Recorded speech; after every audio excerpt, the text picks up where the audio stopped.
আজিৰ ভিডিঅ'ত মই ক্লাছ 11 থকা চেপ্টাৰ 1 সংগতি চেটৰ ওপৰত আলোচনা কৰিম। প্ৰথমে মই চেটৰ ধাৰণাটো দি ল'ম। সংগতি মানেনো কি? সংগতি হৈছে কিছুমান সুনিৰ্দিষ্ট গোট বা ধ্ৰুৱকে সংগতি বোলা হয় আৰু এটা সংগতিৰ প্ৰতিটো বস্তুক আমি উৎপাদন বা মৌল বুলিও কওঁ। মই উদাহৰণ হিচাপে দি বুজাই চাওঁ। এটা বাৱেল বুলি কৈছে আমাৰ। বাৱেল বুলি আমাৰ স্বৰবৰ্ণ আমাৰ কেইটা থাকে? 5টা। এ, ই, আই, অ, ইউ। এইটো আমাৰ কি এটা ধ্ৰুপদ আছে, গোট আছে, গোট হিচাপে আছে। এটা বাৱেল বুলি ক'লে তোমালোকে ডাইৰেক্ট ক'ব পাৰা এ, ই, আই, অ, ইউ। এনেকৈ ধ্ৰুপকে বা গোট থকাকে আমি সংগতি বুলি কওঁ। বা odd natural number less than 10 মানে আৰু এটা এক্সাম্পল লোৱা 10তকৈ সৰু অযুগ্ম অংকীয়া। 10তকৈ সৰু অযুগ্ম অংকীয়া কেইটা কোন কেইটা আমাৰ বুলি সুধিলে 1, 3, 5, 7, 9 এইকেইটা হৈছে আমাৰ 10তকৈ সৰু অযুগ্ম অংকীয়া। এইটোকে আমি সুধিলে আমি এটা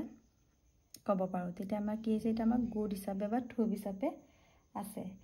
এনেদৰে থকাবোৰক আমি কি বুলি কওঁ? সংগতি বুলি কওঁ। বা দ্য ৰিভাৰ অফ ইণ্ডিয়া বা various kinds of triangle ত্ৰিভুজৰ প্ৰকাৰ বুলি ক'লেও তোমালোকে জানা কি জানা? আমাৰ ত্ৰিভুজৰ প্ৰকাৰ বাহু হিচাপে 3 প্ৰকাৰ, কোণ হিচাপে 3 প্ৰকাৰ।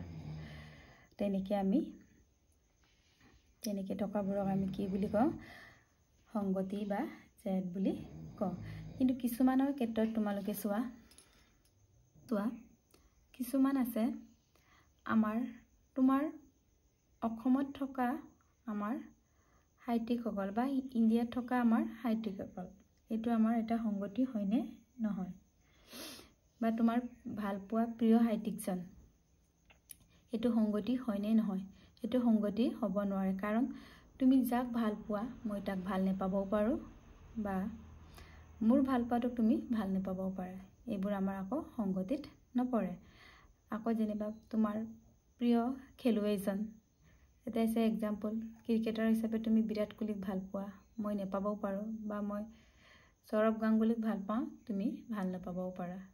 তেনেকৈবোৰ আমাৰ আকৌ সংগতি নহয়। যদি আকৌ প্ৰশ্নত সোধে আমাৰ ক্ৰিকেট প্লেয়াৰ কেইজন থাকে? আমাৰ প্লেয়াৰ 11জন। 11জনৰ নামটো যদি আমি লিখোঁ তেতিয়া আমাৰ আকৌ এইটো সংগতি হ'ব। কিন্তু তোমাৰ ভাল পোৱাটো বা বেয়া পোৱাটো আমাৰ বেলেগৰ লগত নিমিলে, এইটো আমাৰ সংগতি নহয়। এতিয়া বুজি পাইছেনে? সংগতি হ'বলৈ আমাৰ কিছুমান সুনিৰ্দিষ্ট গোট বা টোপ থাকিব লাগিব। এইটো হৈছে আমাৰ সংগতি। আমি ইয়াক কেনেকৈ ৰিপ্ৰেজেণ্ট কৰোঁ, কেনেকৈ আমি দেখুৱাওঁ? যেনে এই বাৱেলটোকে আমি কেনেকৈ লিখিম? এইদৰে আমি কাৰ্লি ব্ৰেকেট দি এ, ই, আই, অ, ইউ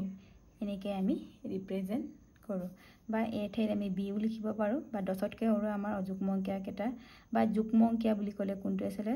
10তকৈ সৰু 2, 4, 6, 8 এনেকৈ আমি ৰিপ্ৰেজেণ্ট কৰোঁ। এইবিধ ঠাইত তোমালোকে বেলেগো ল'ব পাৰা, কিন্তু আমি ইয়াত কাৰ্লি ব্ৰেকেট দি আমি তেনেকৈ ৰিপ্ৰেজেণ্ট কৰোঁ।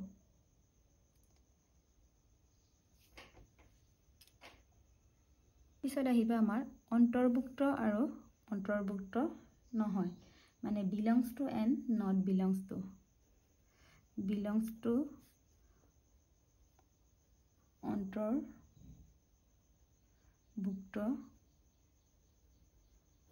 বা নট বিলংছ টু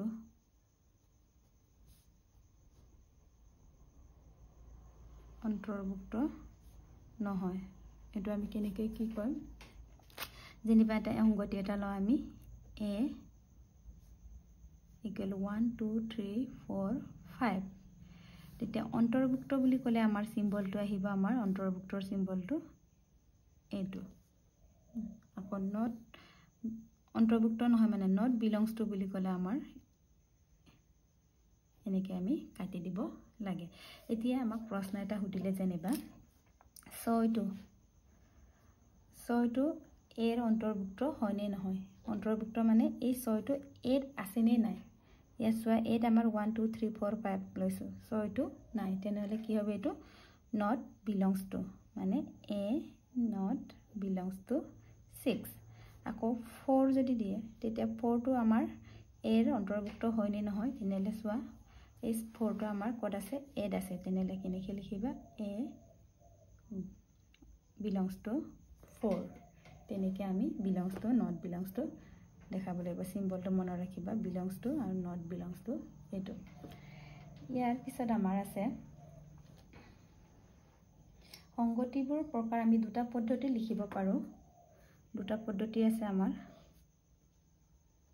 দুটা পদ্ধতি এক নম্বৰটো হৈছে আমাৰ তালিকাকৰণ পদ্ধতি মানে ৰোষ্টাৰ বা টেবুলাৰ মেথড বুলি কোৱা হয় দুই নম্বৰটো হৈছে আমাৰ সংজ্ঞাবদ্ধ পদ্ধতি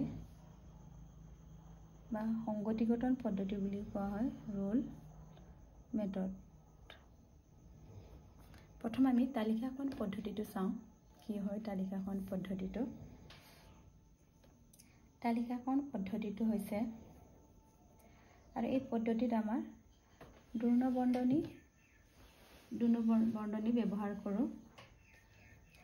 কেনেকৈ আমি এইটো আমি ব্যৱহাৰ কৰোঁ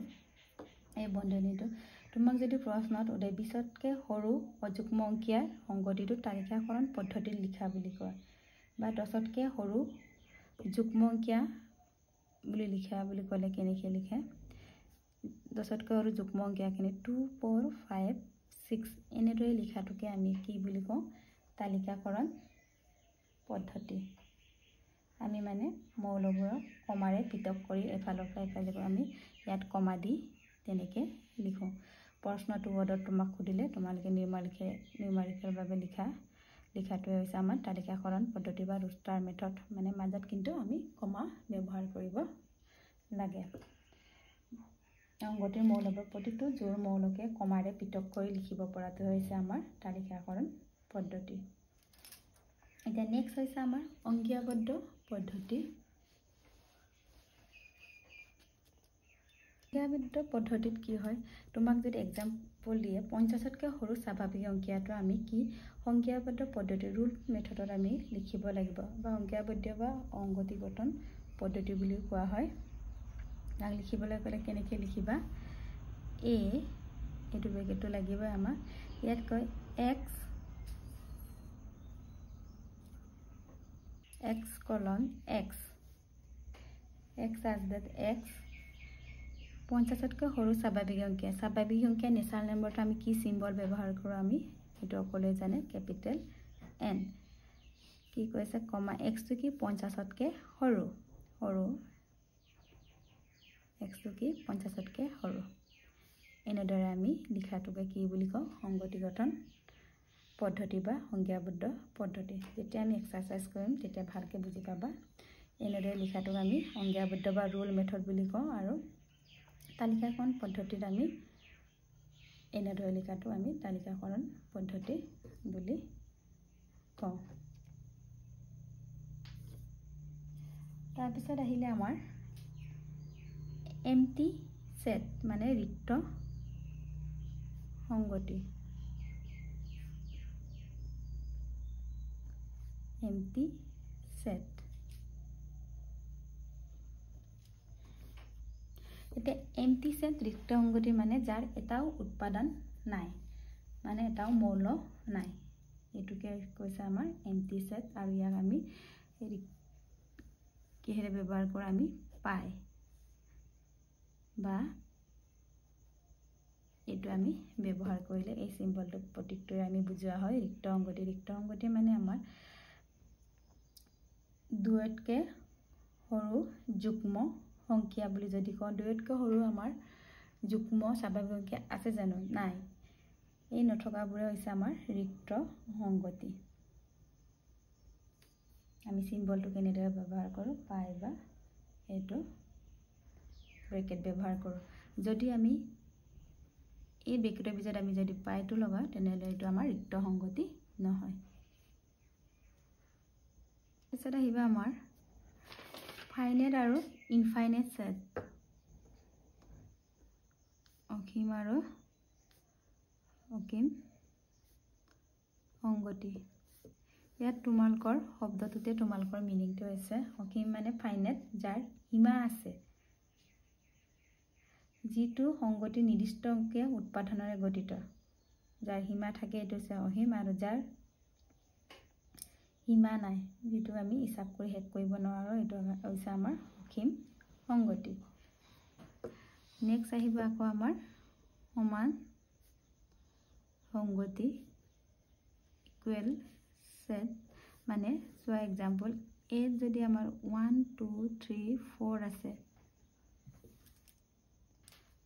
বিত আকৌ আমাৰ 2 4 3 1 আছে। ইয়াত চোৱা আছে এইটো সমান হয়নে নহয়। 1 2 এত 1 আছে, বিত 1 আছে, 2 আছে, 2 আছে, 3 আছে, 4 আছে। তেনেদৰে যদি আমাৰ এ আৰু বিত একে থাকে তেতিয়া কি হ'ব, আমাৰ এইটো সমান সংগতি। আমি কেনেকৈ লিখো, এ সমান বি, আমি তেনেকৈ লিখো। নেক্সট আহিব আমাৰ উপসংগতি মানে সাবসেট, আৰু সাবসেটৰ আমাৰ চিম্বলটো আমাৰ এইটো ব্যৱহাৰ কৰোঁ। এটা সাবসেট বুলি ক'লে আমি এক্সাম্পল লওঁ, এ সংগতিত আমি 1 2 3 4 আছে,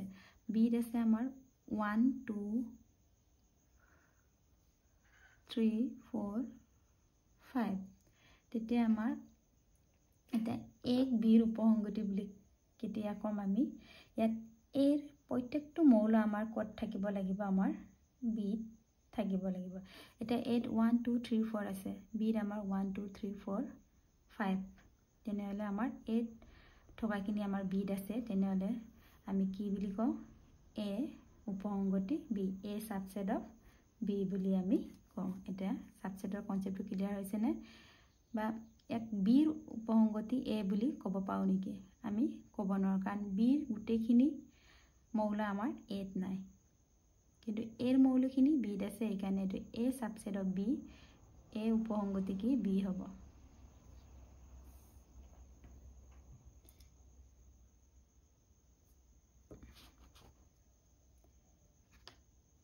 এতিয়া নেক্সট আমাৰ কি আছে,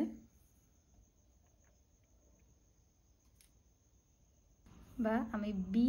এতকৈ বেছি মৌল আছে, সেইকাৰণে ইয়াক ছুপাৰ সাবসেট বুলি কওঁ, আৰু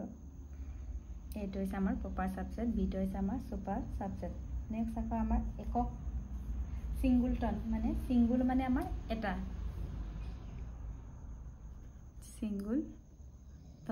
সিংগুলটন মানে এককটো আমাৰ যাৰ মৌল আমাৰ এটা থাকে। এইটো এনেকৈ আমাৰ মৌল যদি এটা থাকে তেতিয়া কি হ'ব, এইটো সিংগুলটন বা একক সংগতি বুলি কওঁ। ইয়াৰ পিছৰটো হৈছে আমাৰ অন্তৰাল, ইণ্টাৰভেল। এইটো চোৱা আমাৰ অন্তৰাল, এই বন্ধনীটোক আমি কি বুলি কওঁ, মুক্ত অন্তৰাল বুলি কওঁ। মুক্ত অন্তৰাল, বা আমি সংগতি আকাৰত লিখিলে A less than x less than B. এক্সাম্পলটো চোৱা, ইয়াত কি কৈছে, যেনিবা 2x 4 আছে, এক্সাম্পল উদাহৰণ হিচাপে ল'লে, এইটো কি বুজাইছে, 2তকৈ ডাঙৰ 4তকৈ সৰু বুজাইছে। ইয়াত মানে এতিয়া অন্তৰাল হিচাপে লিখিলে ইয়াত কি বুজাইছে, 2 আৰু 4 বাদ দিব লাগিব, 2 আৰু 4ৰ মাজত কোনটো আছে, আমাৰ 3, তেনেহ'লে এইটো কোৱা হয় আমাৰ মুক্ত অন্তৰাল। এই চিম্বলটো হৈছে আমাৰ মুক্ত অন্তৰাল। আকৌ 2 নম্বৰটো হৈছে আমাৰ এইটো বন্ধনী দিয়াৰ লগে লগে আমাৰ কি হয়, এইটো বন্ধ অন্তৰাল। কি বুজাইছে, এইটো যেনিবা এইটো লৈছে এ লেছ দেন, বা আমি সংগতি আকাৰে লিখিলে A less than equal x less than equal B, A আৰু বি দুইটাতে থকা বুজাইছে। এক্সাম্পল হিচাপে চাওঁ, 2 less than x less than 4, ইয়াত কি বুজাইছে, 2ৰো সমান 2তকৈ ডাঙৰ আৰু 4ৰো সমান 4তকৈ সৰু। এনেদৰে লিখাটোক আমি কি বুলি কওঁ, বন্ধ অন্তৰাল। আৰু আমাৰ অন্তৰাল আছে, এইটো হৈছে আমাৰ প্ৰান্তত প্ৰথমত বন্ধ হৈ আছে আৰু পিছত মুক্ত হৈ আছে এইটো a less than equal x less than b example ললে আমি 2 less than equal x less than 4 এইটোকে লৈছো আমি ইয়াত 2 টো থকা বুজাইছে কিন্তু 4 টো থকা বুজোৱা নাই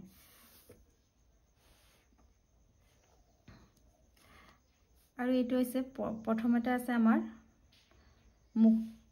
মুক্ত আৰু পিছতত আছে আমাৰ বন্ধ মানে ইয়াত কি বুজাইছে a টো থকা বুজাইছে নাই থকা আৰু b টো আমাৰ থকা বুজাইছে এক্সাম্পল হিচাপে ললে 2 less than x less than b তোমালোকে এটাই কথা মনত ৰাখিব লাগে এই বন্ধনীটো আমাৰ নথকা বুজায় আৰু এই বন্ধনীটো আমাৰ থকা বুজায় বা এইটো বন্ধনী থাকিলে আমি সংগতি আকাৰ লিখা বুলি ক'লে এইটো চিন ব্যৱহাৰ কৰো বা এইটো চিন ব্যৱহাৰ কৰো আৰু এই বন্ধনী থাকিলে আমি কি লেস দেন ইকুৱেল বা গ্ৰেটাৰ দেন ইকুৱেল এই সিম্বলটো আমি ব্যৱহাৰ কৰো এইটো মনত ৰাখিলে আমাৰ অন্তৰালৰ গোটেইখিনি আমাৰ ওলাই যায় প্ৰশ্ন এটা হলো তোমালোক 2 3 less than x less than equal 5 এইটো বন্ধনী অন্তৰালৰ লিখা বুলি ক'লে আমাৰ এই সিম্বলটো কি বুজাইছিল আমাক এইটো বুজাইছিল 3 টো নথকা আৰু 5 টো কি বুজাইছে আমাৰ থকা তেনেলে কি চিন আহিব আমাৰ এইটো তেনেকে আমাৰ লিখা হয় বা 3 less than equal 5 এইটো আমাৰ less than equal থকা মানে দিয়া মানে কি বুজাইছে আমাৰ এইটো বন্ধনী বুজাইছে এনেকে আমি অন্তৰালে লিখিব লাগে যদি এইটো সংগতি লিখা বুলি ক'লে আমাৰ এইটো সংগতি আকাৰ লিখাটো বুজাইছে এইটো আমাৰ সংগতি আকাৰ হয় এইটো হৈছে আমাৰ অন্তৰাল ইন্টাৰভেল আকাৰত লিখা বুজাইছে এটা নেক্সট আহিব আমাৰ ঘাত সংগতি এতিয়া হৈছে আমাৰ ঘাত সংগতি পাৱাৰ সেট মানে আমাৰ ঘাত সংগতিটো কেনেকৈ লিখা হৈছে আমি এই সংগতিটোৰ আমি ঘাত সংগতি লিখিব লাগে আমাৰ পাৱাৰ সেট এটা ফৰ্মুলা আছে 2 to the power n এটো মনত ৰাখিবা ইয়াত n আছে আমাৰ কেইটা সংখ্যা আছে তেনেলে ইয়াত কেইটা সংখ্যা আছে আমাৰ 1 to দুটা 2 যদি হুদে ঘাত সংগতিৰ সংখ্যা কিমান বুলি ক'লে তোমালোকে এটো ফৰ্মুলা ব্যৱহাৰ কৰি আমি ইয়াৰ কিমান হৈছে আমাৰ 4 তেনেকে আমি উলিয়াব পাৰো এটা ঘাত সংগতি কেনেকৈ লিখিম আমি power set p means power প্ৰথমে এটো ব্ৰেকেটটো দি লবা আমাৰ একো নথকাটো লিখিবা একো নথকাটো আমাৰ সংগতিত আমি 0 নিলিখো কি লিখো আমি পাই মানে আছে আমাৰ নাল সেট এটোকে আমি লিখিছো তাৰ পিছত আমি এটা এটাকে লিখিব পাৰো তাৰ পিছত এটা এটাকে লিখিলো নেক্সট কেইটা আহিবা আমাৰ দুটা তেতিয়া আমাৰ মুঠতে কেইটা সংখ্যা হল 1 2 3 4 ইয়াটো আমি তেনেকে আমি 4 পাইছিলো আমি p of a বুলি লিখো পাৱাৰ সেট আকৌ নাম্বাৰ অফ পাৱাৰ সেট কিমান বুলি ক'লে n p a number of power set কেইটা হল আমাৰ 4টা বা 2 to the power n টো আমি বহাই যদি তিনটা থাকে আমাৰ কিমান হ'ব যেনিবা 1 2 3 থাকে তেনেলে নাম্বাৰ অফ পাৱাৰ সেট কিমান হ'ব 1 2 3 2 কিউব কিমান হল আমাৰ 8 তেনেকে আমি নাম্বাৰ অফ পাৱাৰ সেট উলিয়া হয় নেক্সট আহিব আমাৰ অৰ্বজনিত সংগতি মানে ইউনিভাৰ্সেল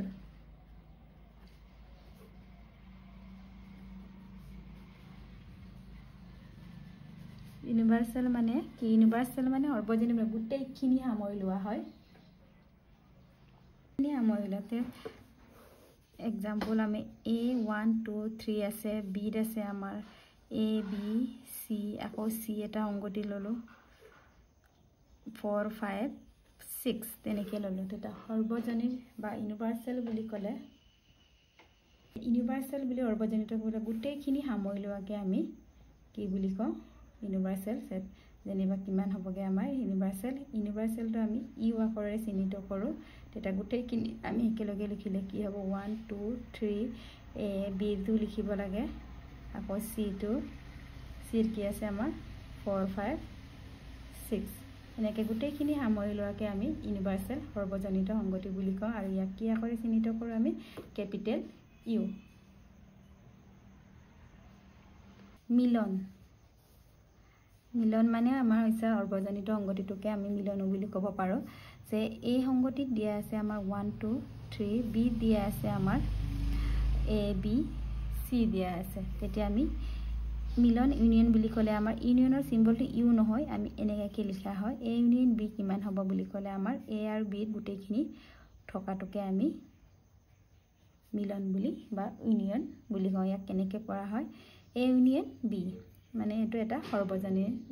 একে ডেফিনেশনৰ লগতে মিলে আকৌ আছে আমাৰ ইন্টাৰসেকশন মানে ছেডনৰ সিম্বলটো আকৌ ইউনিয়নটো এটো আছিল ইয়া উল্টা কৰি দিলে আমাৰ ছেডনৰ সিম্বল আহিব ছেডন হৈছে আমাৰ ইন্টাৰসেকশন হৈছে কমন ভ্যালু মানে এ আৰু বি এ ধৰিলো আমাৰ 1 2 3 আছে বি আছে আমাৰ 2 3 4 5 তেনেলে আমি কি লিখিম ইয়াৰ ছেডন যদি উলা এ ইন্টাৰসেকশন বি এইটো আমাৰ ছেডনৰ সিম্বল তেতিয়া কি হয় আমাৰ এ আৰু বি কোনটো মিলি আছে মানে কমন ভ্যালু কোন কেটা আছে আমাৰ কমন ভ্যালু 2 3 আৰু 2 3 টো আছে এইটো হৈছে আমাৰ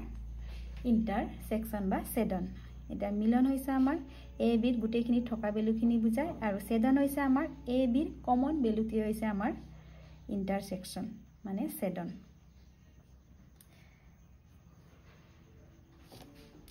নেক্সট আহিবা আমাৰ বেন চিত্ৰ মানে বেন ডায়াগ্ৰাম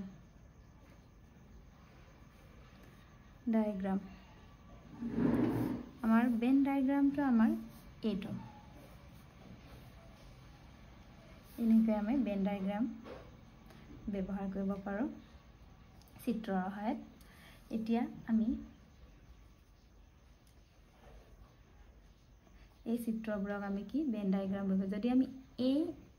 ইউনিয়ন বি যদিও আমি এ ইউনিয়ন বি যদি আমি এটা বেন ডায়াগ্ৰামৰ আকাৰত যদি প্ৰকাশ কৰোঁ কি হ'ব আমাৰ যেনিবা আমাৰ এইটো এ আৰু বি তেতিয়া ইউনিয়ন বুলি ক'লে আমাৰ গোটেইখিনি বুজাইছিলে ইয়াত গোটেইখিনি তেনেকৈ লিখি এনেকৈ আমি এ ইউনিয়ন বি টো আঁকিব পাৰোঁ বা ইন্টাৰসেকশন যদি আঁকিবলৈ কয় ছেডন যদি আঁকিবলৈ কয় ইয়াত আমাৰ কোনটো মিলি আছে এইটো নহয় জানো এইটোৱে হ'ব আমাৰ ইন্টাৰসেকশন বিৰ বেন ডায়াগ্ৰাম আৰু এ ইউনিয়নৰ বি ডায়াগ্ৰামটো আমাৰ গোটেইখিনি সামৰি লোৱাটো হৈছে আমাৰ এ ইউনিয়ন বি বা এ মিলন বিৰ বেন ডায়াগ্ৰাম ইয়াৰ পিছত আছে আমাৰ সংগতিৰ অন্তৰ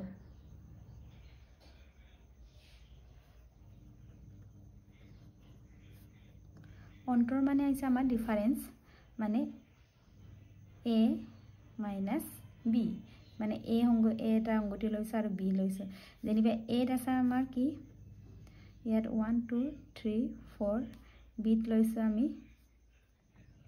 1 2 3 5 এটা আমি অন্তৰ কেনেকৈ উলিয়াম 1 2 3 4 এবাৰ b ৰ ভ্যালু আমাৰ কিমান আছে 1 2 3 5 ইয়াত চাও মাইনাস কৰি লিখি 1 ৰ পৰা 1 গুচি গ'ল 0 2 ৰ পৰা 2 গুচি গ'ল 0 3 ৰ পৰা 3 গুচি গ'ল 0 এটা 4 কি থাকিলে আমাৰ 4 আৰু 5 কিন্তু ইয়াত কি হয় এৰ এত থকা কিনিকে আমি ইয়াত লিখিব লাগে এত কি থাকি গৈছে 4 আমি বিত থকাটো আমি লিখিব নেলাগে তাকে আমি কি সংগতিৰ অন্তৰ বুলি কওঁ সংগতিৰ অন্তৰটো ডিফাৰেন্স অফ সেটটো বুজি পালেনে মুঠতে 8 থকা কিনিহে লিখিব লাগে ইয়াত বাকিখিনিটো আমাৰ 0 এই বুলি আমি 0 লিখা নহয় 1 1 গল 2 2 মাইনাস কৰিলে 0 3 3 0 এই বুলি আমি 0 নিলিখো ইয়াত 8 থকা কিনি লিখিব লাগে ইয়াত বিট 5 থাকি গৈছে বুলি ইয়াত 5 টা আমি লিখা নহয় এতিয়া নেক্সট আমাৰ আহিব সংগতিৰ পূৰক complement of a set complement of set ধৰা হল আমাৰ ইউ এটা অৰ্বজনিত সংগতি তেটা যিবোৰ মৌল এত নাই এই মৌলবোৰ গঠিত সংগতিটোক এক পূৰক বোলে ইয়াৰ প্ৰতীকটো আমি ইউ আপেক্ষে এৰ পূৰকক আমি কিহেৰে চিহ্নিত কৰো সংগতিৰ পূৰক সংগতি এই সংগতিটোৰ এড্ৰেছ এড্ৰেছটো আমাৰ কি হয়গে ইউ মাইনাছ এ ইউত আমাৰ যিটো মৌল থাকিব এইখিনি আমি মাইনাছ কৰিব লাগে সংগতিৰ অন্তৰ নিচিনা একে আমাৰ সিম্বলটো মনত ৰাখিব লাগে এ ড্ৰেছ বা কেতিয়াবা আমাৰ এনেকাও দিয়া হয় a to the power b দিয়া থাকিলে কি হয় b মাইনাছ a তেনেকৈ আমাৰ লিখা হয় আৰু মাইনাছ কৰাটো আমাৰ কে সংগতিৰ অন্তৰৰ নিচিনা এতিয়া আমাৰ কিছুমান প্ৰপাৰ্টিজ আছে ছেদন প্ৰক্ৰিয়াৰ কিছুমান আমাৰ ধৰ্ম আছে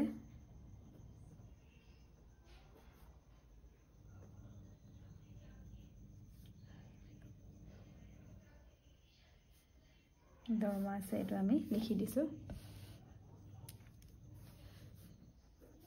a intersection b equal to b intersection a intersection b বা b intersection a কে হয় এইটো কয় আমাৰ ক্ৰম বিনিময় বিধি কমিউনিটিভ ল ক্ৰম বিনিময় বিধি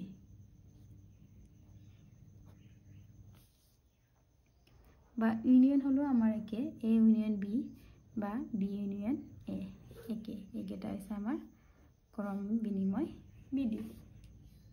এটা a intersection b intersection c কাকো আমি কেনেকৈ লিখিব পাৰো a intersection b intersection c বা ইউনিয়ন ক্ষেত্ৰটো আমি একে লিখিব পাৰো এটো আমাৰ একে বুজায়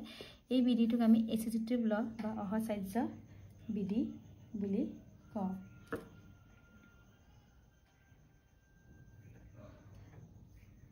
আকৌ a intersection a ইকুৱেল আমাৰ কি হয় a এটো হৈছে আমাৰ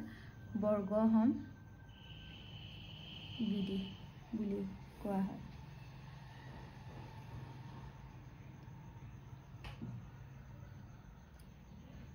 আৰু এটা আছে আমাৰ বিতৰণ বিধি আমাৰ নেক্সট হৈছে আমাৰ a intersection b union c হলে আমাৰ কি হয় a intersection b আকৌ ইউনিয়ন a intersection c মানে আমি এইটোৰ পৰা এইটো ইনটু কৰা নিচিনা হৈছে এইটো হৈছে আমাৰ বিতৰণ বিধি বা ডিস্ট্ৰিবিউশন ল এইখিনি তোমালোকৰ ইম্পৰ্টেন্ট আছে এইখিনি মনত ৰাখিবা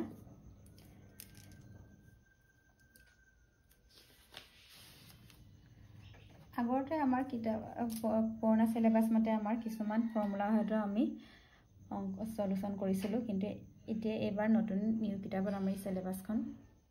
ফৰ্মুলা খিনি সলিউশনটো উঠাই দিছে এখানে ইমানখিনি জানিলে আমাৰ এই গুটে চেপ্টাৰটো আমি সমাধান কৰিব পাৰো